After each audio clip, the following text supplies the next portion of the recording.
Hello friends, कैसे हैं आप सब। अभिनंदन है आपका आपके अपने चैनल अजब गजब संसार में। फ्रेंड्स, आज मैं आपको रामचरितमानस का एक बहुत ही रोचक प्रसंग सुनाने जा रही हूँ। प्रसंग है उस समय का जब श्री राम शबरी के पास जाते हैं और उनके जूठे बेर खाते हैं। शबरी बहुत प्रतीक्षा करती है उनकी।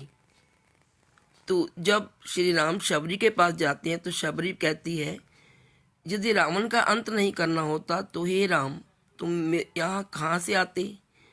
राम गंभीर हुए और कहा कि भ्रम में ना पड़ो माते।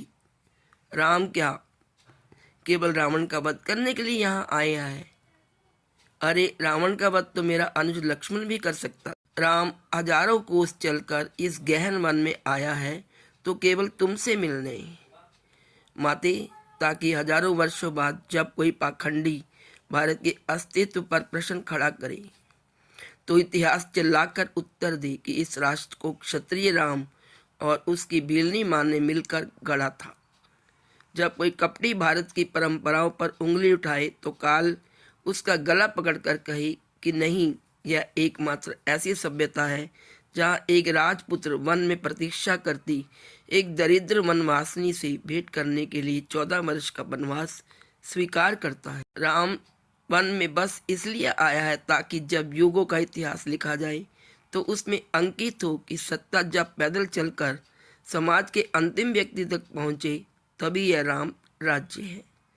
राम वन में इसलिए आया है ताकि भविष्य स्मरण रखे कि प्रतीक्षाएं अवश्य पूर्ण होती हैं। शबरी एक टक राम को निहारती रही। राम ने फिर कहा कि राम की वन यात्रा रावण युद्ध के लिए नहीं है माते।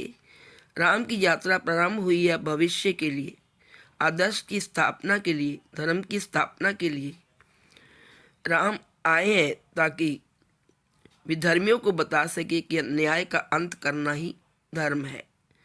राम आए हैं ताकि युगों को सीख दे सकें कि विदेश में बैठे शत्रु की समाप्ति के लिए आवश्यक है कि पहले देश में बैठी उसकी समर्थक स्वरूप नाखाओं की नाक काटी जाए और खर दूषणों का घमंड तोड़ा जाए।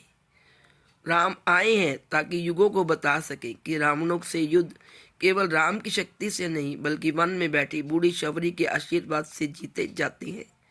शबरी की आंखों में आंसू भर आए। यह सब सुनकर उसने बात बदलकर कहा, कंद खाओगे पुत्र राम? राम मुस्कुराए और बोले, बिना खाए जाऊंगा भी नहीं माँ। संसार को मर्यादा का पाठ पढ़ाने वाले पुरुषोत्तम श्री रामचंद्र की जय। ऐसे थे हमारे आदर्शवादी राम, मर्यादा पुरुषोत्तम राम, छोटे भेद का भाव ना करने वाले राम। ऐसे थे संसार को मर्यादा का पाठ पढ़ाने वाले हमारे पुरुषोत्तम राम। ऐसे रामचंद्र जी की जय। Please like, share and subscribe